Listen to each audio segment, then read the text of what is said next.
إن الحمد لله نحمده ونستعينه ونستغفره ونؤمن به ونتوكل عليه ونعوذ بالله من شرور أنفسنا ومن سيئات أعمالنا من يهده الله فلا مضل له ومن يضلله فلا هادي له ونشهد أن لا إله إلا الله وحده لا شريك له وأشهد أن محمدًا عبده ورسوله الذي أرسله بالحق بشيرا ونذيرا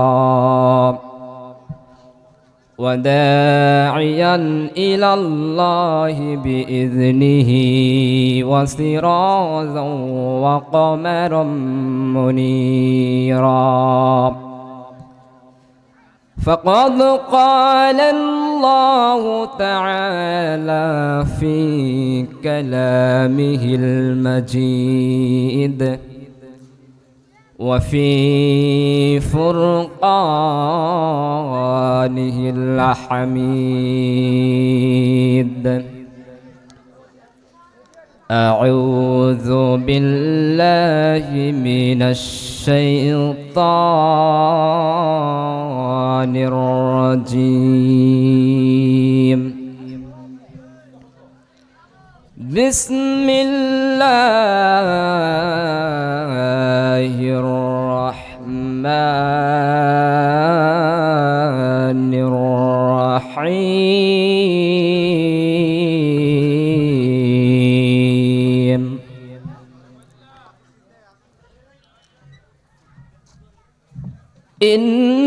إنما المؤمنون الذين إذا ذكر الله وجلت قلوبهم وإذا تليت عليهم آياته زادتهم إيمانا وعلى ربهم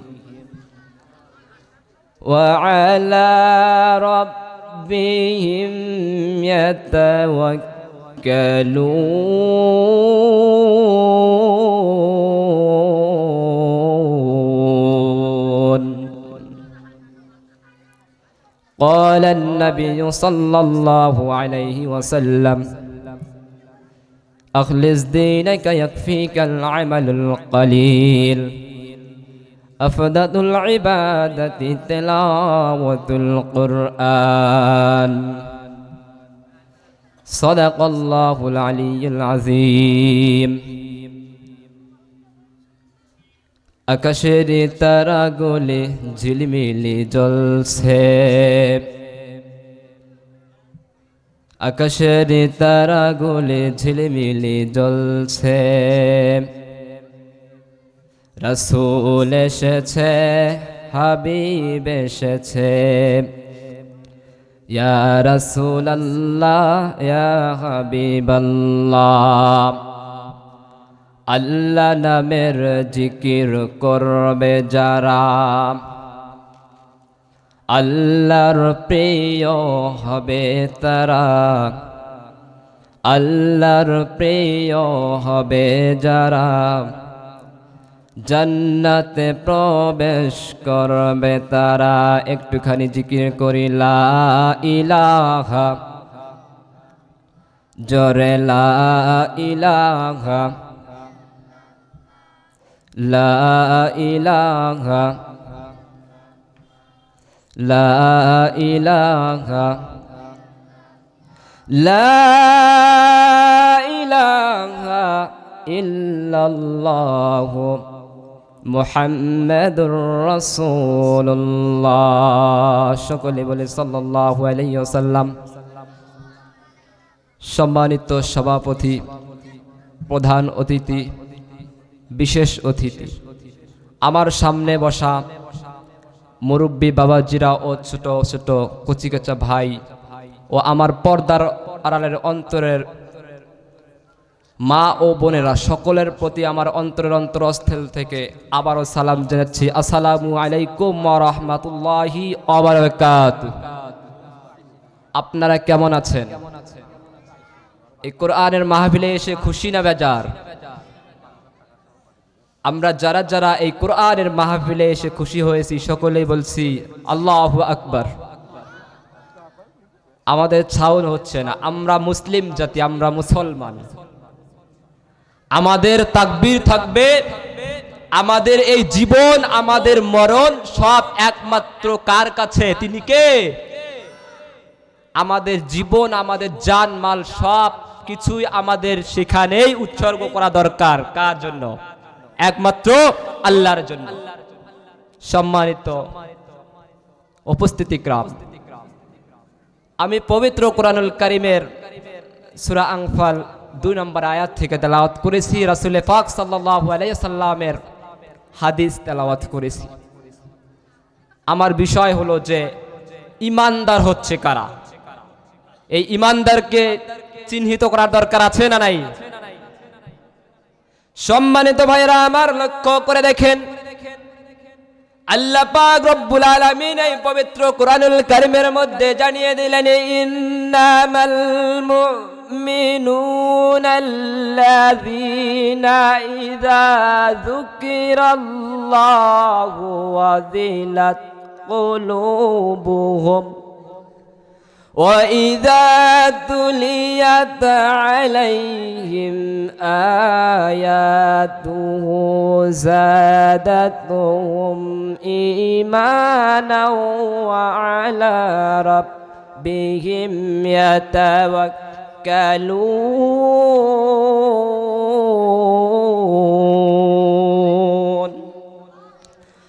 আল্লাহ পাক রব্বুল আলামিন এই পবিত্র কোরআনুল কারীমের আয়াতের মধ্যে জানিয়ে দিচ্ছেন ঈমানদার কারা।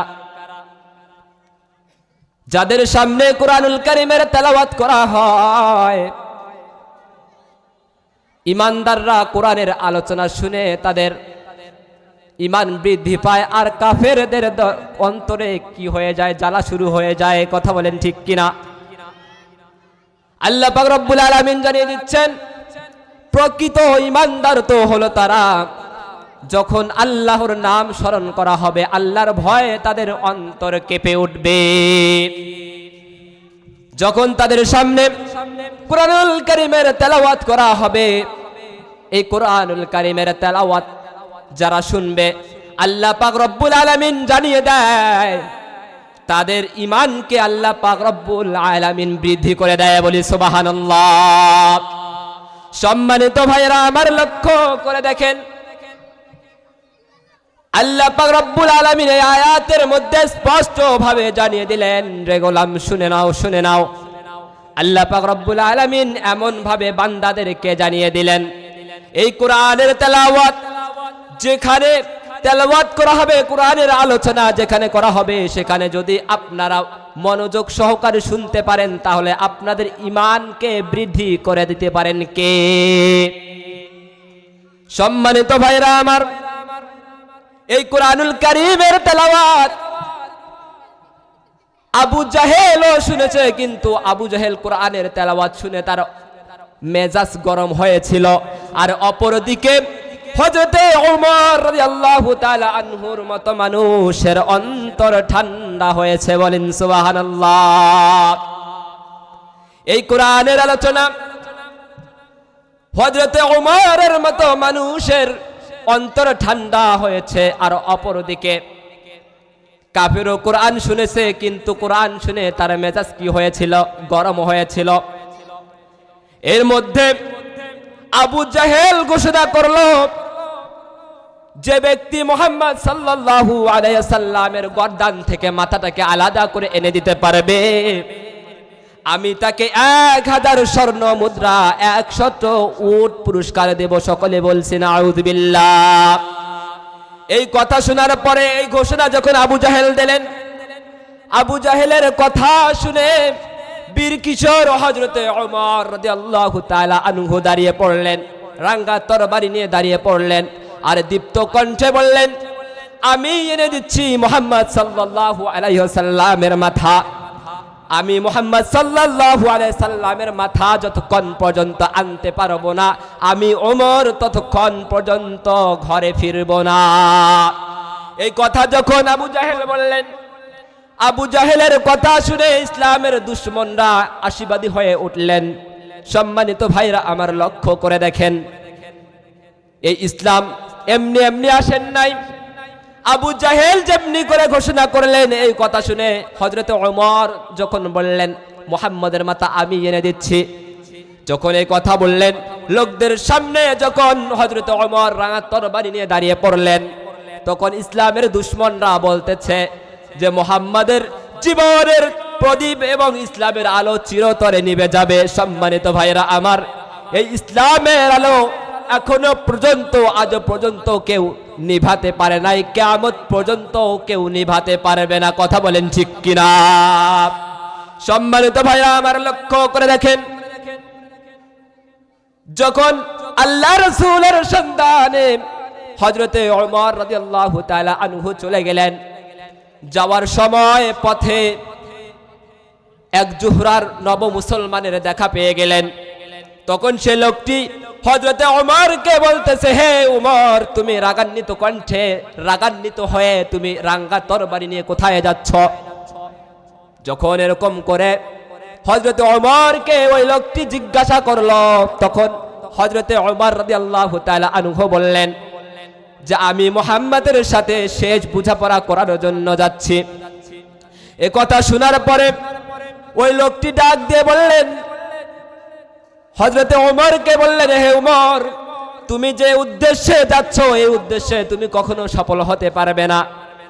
আর তুমি যেখানে যাইতে চাচ্ছ হযরত মুহাম্মদ রাসূলুল্লাহ সাল্লাল্লাহু আলাইহি সাল্লামের কাছে যাইতেছ, তার গ্রন্থের লোকরা যদি জানতে পারে তাহলে তার গ্রন্থের লোকরা অবশ্যই এর প্রতিবাদ করবে। করবে কি করবে না? অবশ্যই প্রতিবাদ করবে। এরকম করে যখন ওই লোকটি বলল, হযরত ওমরকে ওমরের দৃষ্টিভঙ্গি ফিরিয়ে দেওয়ার জন্য, অন্যদিকে দেওয়ার জন্য যখন এভাবে বললেন, ওই লোকটি ডাক দিয়ে বলতেছে, হে ওমর, আমি তোমাকে এমন একটা কথা বলতে চাই, এই কথাটা শুনলে তুমিও অবাক হয়ে যাবে। একটা সুসংবাদ আছে, তুমি শুনবে। হযরতে ওমর বললেন, কি এমন সুসংবাদ রয়েছে? বলো কি এমন সুসংবাদ, সেটা শুনলে আমিও অবাক হয়ে যাব। কি সুসংবাদ আছে, কি সুসংবাদ নিয়ে আসছো বলো। যখন এরকম করে ওই লোকটি হযরতে ওমরকে বলতেছেন, সুসংবাদটা হচ্ছে এমন, তুমি জানো না, তুমি যার গর্দান থেকে মাথাটা আলাদা করতে যাচ্ছ, তোমার তো ঘরের পরিবারই ঠিক নাই, তাহলে তুমি অন্যকে কিভাবে ঠিক করার জন্য যাচ্ছ? এ কথা শোনার পরে ওই লোকের কথা শুনে হযরত ওমর আবারও রাগান্বিত হয়ে গেলেন, আবারও তার রাগ হয়ে গেল, চোখগুলো বড় বড় করে তার দিকে তাকাচ্ছেন। বলতেছে, তুমি কি বলতে চাও? তুমি বলো, আমার কিন্তু হাতে বেশি সময় নেই, তুমি বলো কি তুমি বলতে চাও। তখন ওই লোকটি ডাক দিয়ে বলতেছে, তোমার বোন ও ভগ্নিপতি রয়েছে, তারা কিন্তু মুহাম্মদের আদর্শ গ্রহণ করেছে। বলি সুবহানাল্লাহ। এভাবে বলার পরে হযরত ওমর রাদিয়াল্লাহু তাআলা আনহু কোথায় যাইতেছিলেন? মুহাম্মদ সাল্লাল্লাহু আলাইহি সাল্লামের দিকে যাইতেছিলেন। লোকটা যখন বলল, তোমার বোন ও ভগ্নিপতি ইসলাম গ্রহণ করেছে, এ কথা শোনার পরে সাথে সাথে হযরত মুহাম্মদ রাসূলুল্লাহ সাল্লাল্লাহু আলাইহি সাল্লামের দিকে না যেয়ে তখন সে ফিরতেছে বোন ও ভগ্নিপতির বাড়ির দিকে। এভাবে যখন হেঁটে হেঁটে পা পা করে চলে গেলেন, চলে যায় বোনের দরজার সামনে যখন চলে গেলেন, সে সময় তার বোন ও ভগ্নিপতি হযরত খাব্বাব রাদিয়াল্লাহু তাআলা আনহু তাকে কোরআনের তেলাওয়াত শিখাচ্ছিলেন তাদেরকে। যখন হযরত ওমর রাদিয়াল্লাহু তাআলা আনহু ওই দরজার সামনে চলে গেলেন, দরজার সামনে যেতেই তার আওয়াজ শুনে তার বোন ও ভগ্নিপতি টের পেয়ে গেলেন।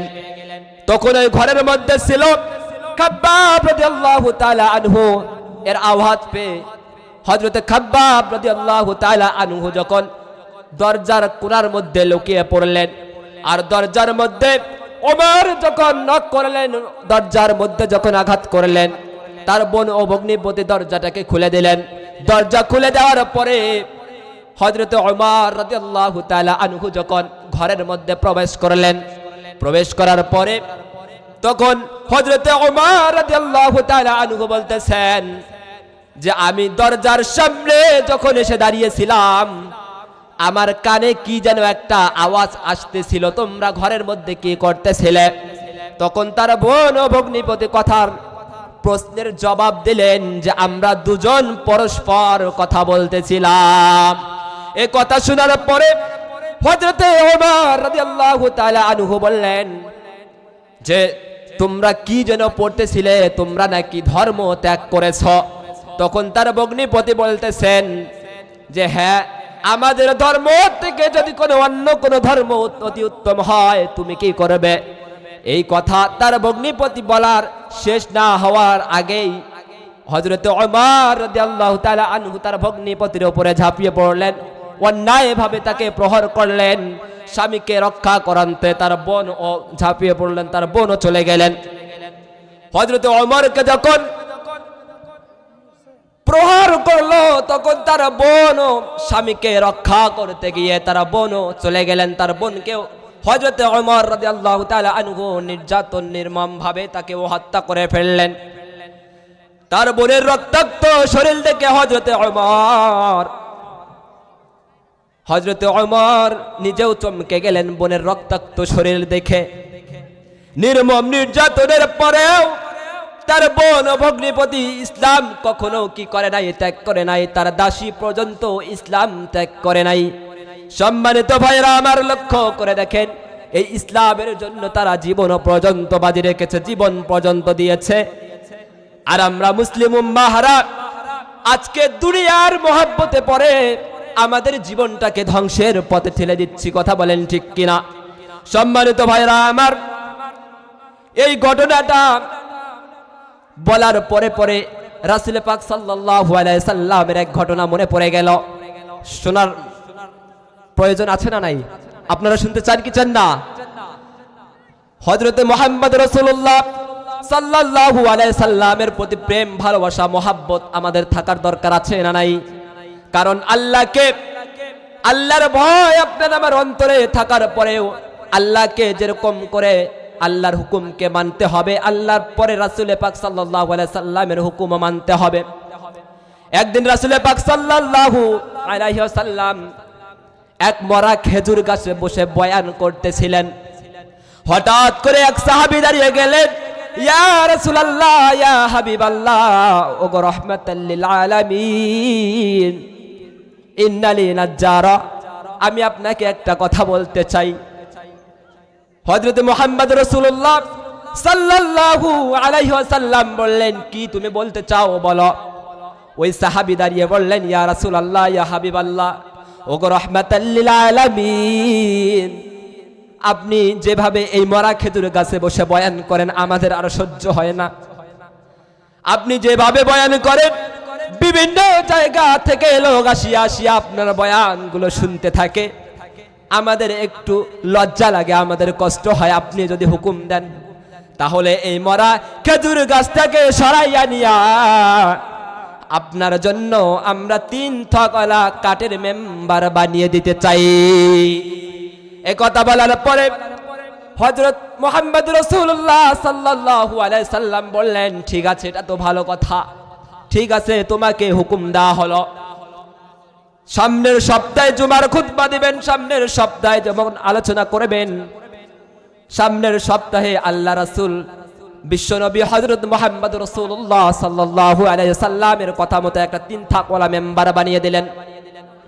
আল্লাহ রাসূল বিশ্বনবী হযরত মুহাম্মদ রাসূলুল্লাহ সাল্লাল্লাহু আলাইহি সাল্লাম যখন বয়ান করতেছিলেন, বয়ান করার সাথে সাথে একটু পরে দেখতে পারলেন কোথা থেকে যেন কান্নার আওয়াজ আসতেছে। যেমন কান্নার আওয়াজ আসতেছে, মুহাম্মদ রাসূলুল্লাহ সাল্লাল্লাহু আলাইহি ওয়াসাল্লাম বলতেছেন, হে সাহাবীরা, তোমাদের মধ্যে কে এমন কান্না করতেছে? কান্নার আওয়াজ কোথা থেকে আসতেছে? কেন তোমরা কান্না করো? তোমরা কান্না কেন করো? কান্নার আওয়াজ কেন আসতেছে? কি জন্য তোমরা কান্না করো? কে এমন আছে এখানে কান্না করতেছো? তুমি দাঁড়িয়ে যাও, কে কান্না করতেছো? তখন সাহাবীরা বলতেছেন, ইয়া রাসূলুল্লাহ, ইয়া হাবিবাল্লাহ, ও গো রাহমাতাল লিল আলামিন, আমাদের মধ্যে তো কেউ এমন নাই যে কান্না করতেছে। তখন যখন কান্নার আওয়াজ পাইলেন, তখন সবাই স্তব্ধ হয়ে গেলেন। আল্লাহ রাসূল চুপ হয়ে গেলেন, সকলে স্তব্ধ হয়ে গেলেন। তখন সবাই শুনতে লাগলেন কোথা থেকে এই কান্নার আওয়াজটা আসতেছে। তখন আল্লাহ রাসূল এবং সাহাবীরা তাকিয়ে দেখলেন কোথা থেকে কান্নার আওয়াজ আসতেছে। যে মরা খেজুর গাছের উপরে বসে আল্লাহ রাসূল বিশ্ব নবী হযরত মুহাম্মদ রাসূলুল্লাহ সাল্লাল্লাহু আলাইহি সাল্লাম বয়ান করত, সেই মরা খেজুর গাছকে কেটে মসজিদে নববীর কর্নারের মধ্যে রেখে দেওয়া হয়েছিল। সাহাবীরা জিজ্ঞাসা করতেছেন, ইয়া রাসূলুল্লাহ, ইয়া হাবিবাল্লাহ, ও রাহমাতাল লিল আলামিন, আপনি যে মরা খেজুর গাছটায় বসে বয়ান করতেছিলেন, সেই গাছটা ওই কর্নারে রেখে দেওয়া হয়েছে, ওই গাছের থেকে কান্নার আওয়াজ আসতেছে। বলে সুবহানাল্লাহ। ও ভাই, একটু লক্ষ্য করে দেখেন, আল্লাহ রাসূল যে মরা খেজুর গাছের উপরে বসে বয়ান করতেন, আল্লাহর প্রেম ভালোবাসা মহব্বতের জন্য যদি এই মরা খেজুর গাছটা পর্যন্ত কান্না করতে পারে, আপনি আমি কি আল্লাহ রাসূলের প্রেম মহব্বতের জন্য আমরা কিছুই করতে পারি না? সম্মানিত ভাইয়েরা আমার, লক্ষ্য করে দেখেন, যখন আল্লাহ রাসূল সাল্লাল্লাহু আলাইহি ওয়াসাল্লাম এভাবে যখন দেখলেন যে ওই মরা খেজুর গাছ থেকে কান্নার আওয়াজ আসতেছে, তখন আল্লাহ রাসূল বিশ্বনবী হযরতে মুহাম্মদ রাসূলুল্লাহ সাল্লাল্লাহু আলাইহি ওয়াসাল্লাম ওই মরা খেজুর গাছকে ডাক দিয়ে বললেন, হে মরা খেজুর গাছ, তুমি কেন কান্দো? মরা খেজুর গাছ বলে যে, ইয়া রাসূলুল্লাহ, ইয়া হাবিবাল্লাহ, ও গো রাহমাতাল লিল আলামিন, আমি এজন্যই কান্না করি, এই দুনিয়ার জমিনে, এই মক্কা মদিনার মধ্যে হাজার হাজার খেজুর গাছ রয়েছে। এই হাজার হাজার খেজুর গাছগুলো রয়েছে, তাদের কোনো সৌভাগ্য হয়নি আপনার স্পর্শ পাওয়ার। আমি মরা খেজুর গাছ আপনার স্পর্শ পেয়েছিলাম, আপনি যখন আমাকে আলাদা করে দিয়েছেন, আপনার থেকে, আপনার স্পর্শ থেকে যখন আমাকে আলাদা করে দিয়েছেন, আপনার বিরহ বেদনা বিচ্ছেদের যন্ত্রণায় আমি মরা খেজুর গাছ কান্দি। তখন আল্লাহ রাসূল বিশ্বনবী হযরতে মুহাম্মদ রাসূলুল্লাহ সাল্লাল্লাহু আলাইহি সাল্লাম বললেন, এ মরা খেজুর গাছ, তুমি কেন কান্দো? আর তোমাকে কি এমন উপহার দিলে তুমি আর কান্না করবে না? মরা খেজুর গাছ আল্লাহ রাসূলকেই বলতেছেন, ইয়া রাসূলুল্লাহ, ইয়া হাবিবাল্লাহ, ও গো রাহমাতাল লিল আলামিন, আপনিই বলেন। তখন আল্লাহ রাসূল বিশ্বনবী হযরতে মুহাম্মদ রাসূলুল্লাহ সাল্লাল্লাহু আলাইহি ওয়াসাল্লাম বললেন, হে মরা খেজুর গাছ, আমি তোমাকে ওই মদিনার জমিনে লাগিয়ে দেব, তুমি মরা খেজুর গাছ জিন্দা হয়ে যাবে। আর আমার হাজী ভাইরা, গাজী ভাইরা, আল্লাহর ওলি আউলিয়ারা আসবে, তোমার থেকে ফল খাবে, তোমার জন্য দোয়া করবে। খেজুর গাছ বলতেছে, ইয়া রাসূলুল্লাহ, ইয়া হাবিবাল্লাহ, আমি মানি না। খেজুর গাছ যখন বলতেছে, ইয়া রাসূলুল্লাহ, ইয়া হাবিবাল্লাহ, আমি মানি না, তখন আল্লাহ রাসূল বিশ্ব নবী হযরত মুহাম্মদ রাসূলুল্লাহ সাল্লাল্লাহু আলাইহি সাল্লাম বলতেছেন, তাহলে কি এমন চাও?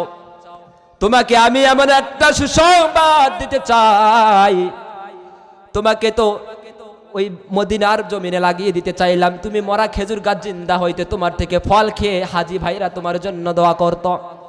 তখন মরা খেজুর গাছ বলতেছে, না, আমি এটা মানি না।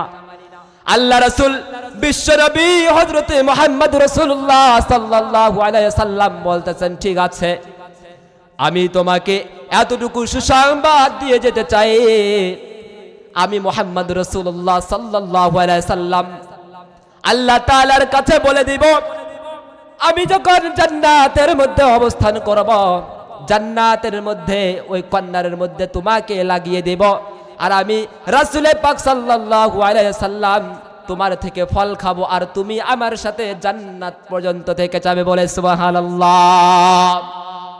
সম্মানিত ভাইরা আমার, এই মরা খেজুর গাছকে যখন এরকম করে বলা হইল, মরা খেজুর গাছকে জান্নাত পর্যন্ত রেখে দেওয়া হলো, তখন মরা খেজুর গাছকে বলতেছে, হে মরা খেজুর গাছ, এখন তুমি কি বলো? মরা খেজুর গাছ বলতেছে, ইয়া রাসূলুল্লাহ, ইয়া হাবিবাল্লাহ, ওগো রাহমাতাল লিল আলামিন, আমি তো এতটুকুই আপনার কাছ থেকে চেয়েছি যে আমি শুধু দুনিয়ার জমিনেই আমি আপনার ভালোবাসা মোহাব্বত থেকে যাবে এটা বিষয় আমি চাই না। আমি মরা খেজুর গাছ আপনাকে দুনিয়াতেও যেমন চেয়েছি, দুনিয়াতেও যেমন আমার প্রেম ভালোবাসা মোহাব্বত ছিল, আমি মরা খেজুর গাছ জান্নাত পর্যন্ত আপনার সাথেই থাকতে চাই। আর আমি ওই জায়গাটাকেই সিলেক্ট করলাম আপনার জন্য, বলি সুবহানাল্লাহ। সম্মানিত ভাইরা আমার, আজকে আমরা মুসলিম উম্মাহরা এমন দিশেহারা হয়ে পড়েছি। আল্লাহ রাসূলের হাদিস স্পষ্ট ভাবে বলে দিয়েছেন, হুব্বুদ দুনিয়া রাসু কুল্লি খতিয়া। এই হাদিসের দ্বারা প্রমাণিত, দুনিয়ার মহাব্বতে যদি আপনি আমি পড়ে যাই, তাহলে আপনার আমার জীবনটা গুনাহের পথে চলে যাবে, আপনার আমার জীবনটা বরবাদ হয়ে যাবে। সম্মানিত ভাইরা আমার, আল্লাহ এবং আল্লাহ রাসূলের প্রতি প্রেম ভালোবাসা ও ঈমান কাকে বলে দেখেন। এই ঈমান এমন একটা জিনিস, এই ঈমানকে সহজেই কিন্তু সবাই আঁকড়ে ধরতে পারে না। এই ঈমানকে সবাই আঁকড়ে ধরতে পারে না। সম্মানিত ভাইরা আমার, লক্ষ্য করে দেখেন, মা বোনদের জন্যও কিন্তু ওয়াজ করা জরুরি, কথা বলেন ঠিক কিনা? একদিন মা আয়েশা রাদিয়াল্লাহু তাআলা আনহা মুহাম্মদ রাসূলুল্লাহ সাল্লাল্লাহু আলাইহি সাল্লামকে একটা চকির মধ্যে বসিয়ে গোসল করাইতেছিলেন। গোসল করার সময় হঠাৎ করে আল্লাহ রাসূল বিশ্ব নবী হযরত মুহাম্মদ রাসূলুল্লাহ সাল্লাল্লাহু আলাইহি সাল্লাম দেখতে পাইলেন পানির মধ্যে কি যেন রক্তের মতো প্রবাহিত হয়ে যাচ্ছে। তখন রাসূল পাক সাল্লাল্লাহু আলাইহি সাল্লাম ডাক দিয়ে বললেন, হে আয়েশা, তুমি আমাকে গোসল করাচ্ছ, পানির মধ্যে কি যেন রক্তের মতো প্রবাহিত হয়ে যাচ্ছে। হে আয়েশা, বলো না কি রক্তের মতো দেখা যাচ্ছে? আয়েশা রাদিয়াল্লাহু তাআলা আনহা বলেন, ইয়া রাসূলুল্লাহ, ইয়া হাবিবাল্লাহ, ওগো রাহমাতাল লিল আলামিন, আপনাকে যখন আমি গোসল করাইতেছিলাম, তক্তার মধ্যে একটা আমার আঙ্গুল লেগে আমার আঙ্গুলটা ফেটে গিয়েছে। আঙ্গুলটা ফেটে গিয়ে রক্ত প্রবাহিত হয়ে যাচ্ছে, এজন্য এই পানির মধ্যে আপনি রক্ত দেখতেছেন। এই কথা শোনার পরে আল্লাহ রাসূল বিশ্ব নবী হযরত মুহাম্মদ রাসূলুল্লাহ সাল্লাল্লাহু আলাইহি ওয়াসাল্লাম তাড়াতাড়ি উঠে বসলেন। বলতেছেন, আয়েশা, আমাকে গোসল করাইতে এসে তোমার আঙ্গুল ফেটে রক্ত বের হয়ে যাচ্ছে। আয়েশা রে, তুমি একটু উহাহ শব্দ পর্যন্ত করলে না কেন, আমাকে বললে না? আয়েশা রাদিয়াল্লাহু তাআলা আনহা ডাক দিয়ে বলতেছেন, ইয়া রাসূলুল্লাহ, ইয়া হাবিবাল্লাহ, ওগো রাহমাতাল লিল আলামিন, আমার সামান্য আঙ্গুলটা তক্তার মধ্যে লেগে আমার রক্ত প্রবাহিত হয়ে গিয়েছে, এতে আমার কোনো কষ্ট নাই, দুঃখ নাই। আমি আয়েশা রাদিয়াল্লাহু তাআলা আনহার যদি কলিজাটা পর্যন্ত ছিঁড়ে দিতাম, তবুও পর্যন্ত আমি আয়েশা একটুও কষ্ট পাইতাম না। এটা ছিল আল্লাহর প্রতি এবং আল্লাহ রাসূলের প্রতি প্রেম ও ভালোবাসা। আল্লাহ পাক রব্বুল আলামিন এই বান্দাদেরকে জানিয়ে দিচ্ছেন, আল্লাহ পাক রব্বুল আলামিন এই পবিত্র কুরআনুল কারীমের মধ্যে অনেকগুলো আয়াত নাজিল করেছেন, 6666টা আয়াত নাজিল করেছেন। এর মধ্যে থেকে আল্লাহ পাক রব্বুল আলামিন সূরা আল ফুরকানের 1 নম্বর 2 নম্বর আয়াতের মধ্যে জানিয়ে দিলেন এই কিতাবকে আল্লাহ দান করেছে কিসের জন্য। আল্লাহ পাক রব্বুল আলামিন আল ফুরকানের মধ্যে জানিয়ে দিলেন, তাবারাকাল্লাযী নাযালাল ফুরকানা আলা আবদিহি লিয়াকুনা লিল আলামিনা নাযীরা। আল্লাহ পাক রব্বুল আলামিন বান্দাদেরকে এই পবিত্র কুরআনুল ফুরকান নাজিল করে দিয়েছেন।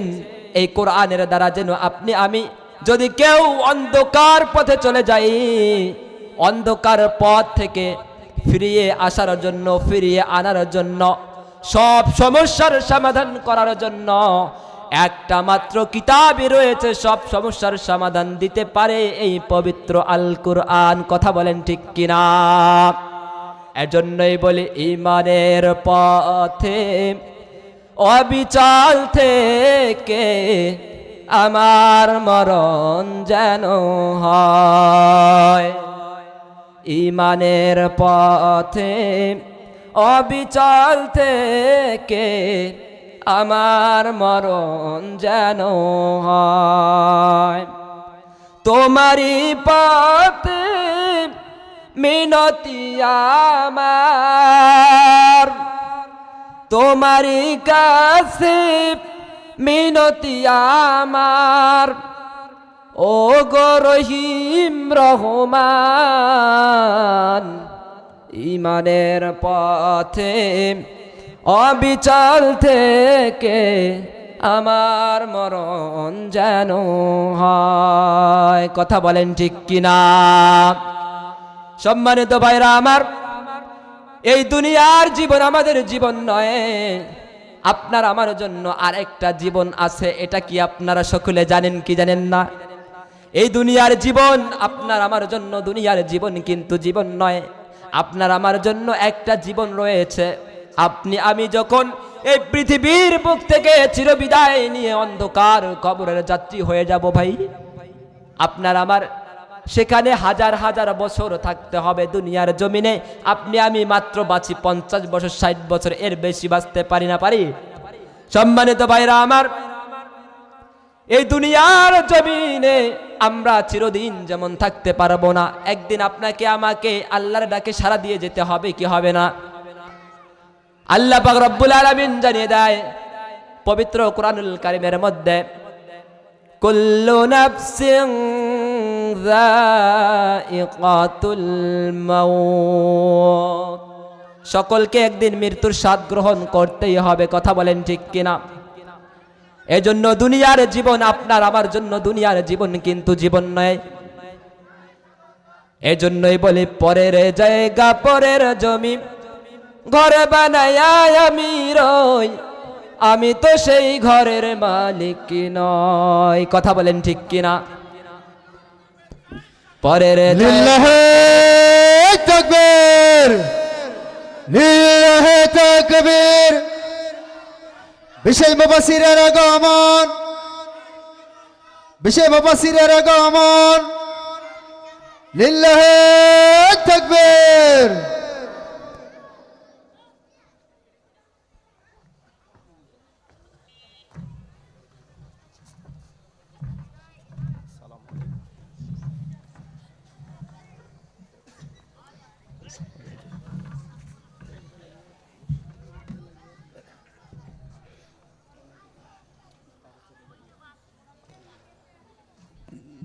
তো আমাদের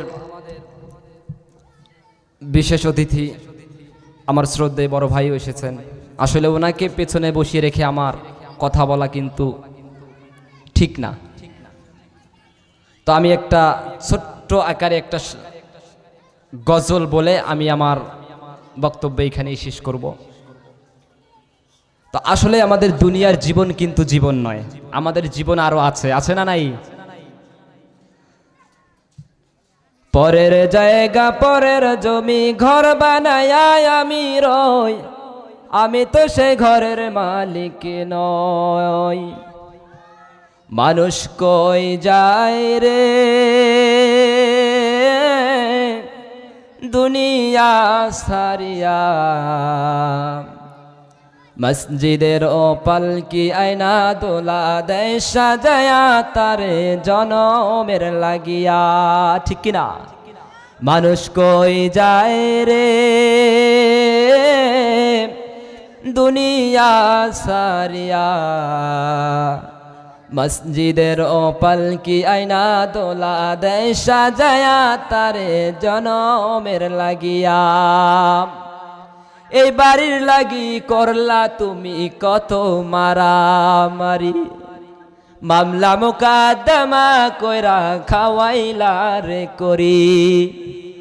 এই বাড়ির লাগি করলা তুমি কত মারামারি, মামলা মোকদ্দমা কইরা খাওয়াইলা রে করি।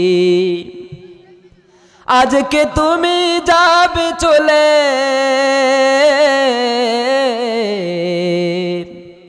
আজকে তুমি যাবে চলে সব কিছু সারিয়া, মসজিদের পালকি আয়না দোলা দেয় সাজায়া তারে জনমের লাগিয়া।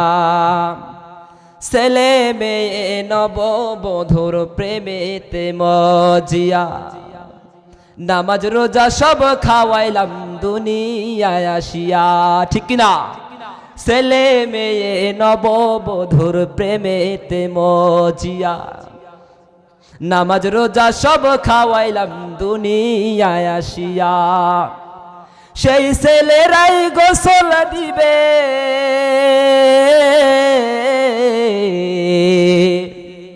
সেই ছেলেরাই গোসল দিবে মশারি টানায়া, মসজিদের পালকি আয়না দোলা দেয় সাজায়া তারে জনমের লাগিয়া। মসজিদের ও পালকি আয়না দোলা দেয় সাজায়া তারে জনমের লাগিয়া। মানুষ কই যায় রে দুনিয়া সারিয়া, মসজিদের ও পালকি আয়না দোলা দেয় সাজায়া তারে জনমের লাগিয়া। তো সবাই আমার জন্য দোয়া করবেন। আমি অনেক ছোট মানুষ, আমার কোনো জ্ঞান নেই, কোনো এলেম নেই। আমি আপনাদের কাছে এতটুকু বলেই আমি এখান থেকেই বিদায় নিয়ে চলে যাব। তো আপনারা সকলেই আমার জন্য দোয়া করবেন, আল্লাহ যেন আমাকে তার অধম বান্দা হিসাবে কবুল করে এবং আপনাদের সকলের হায়াতে দীর্ঘায়িত কামনা করে সকলের সুস্থতা আছে। আমি এখান থেকেই আপনাদের সামনে থেকে বিদায় নিচ্ছি। আমার জন্য সকলেই খাস করে ইখলাসের সাথে দোয়া করবেন। আমি আপনাদের জন্য দোয়া করি, আল্লাহ যেন আমাদেরকে যতদিন পর্যন্ত এই দুনিয়ার জমিনে বেঁচে রাখবে ততদিন পর্যন্ত যেন আমরা আল্লাহ এবং আল্লাহ রাসূলের হুকুমগুলোকে আমরা মেনে আমাদের এই জীবনটাকে শেষ করে দিতে পারি। তো আমি আমার সংক্ষিপ্ত আলোচনা এইখানে শেষ করছি। সকলেই ভালো থাকবেন, আমার জন্য দোয়া করবেন। সকলের প্রতি আমার সালাম। আসসালামু আলাইকুম ওয়া রাহমাতুল্লাহি ওয়া বারাকাতুহু।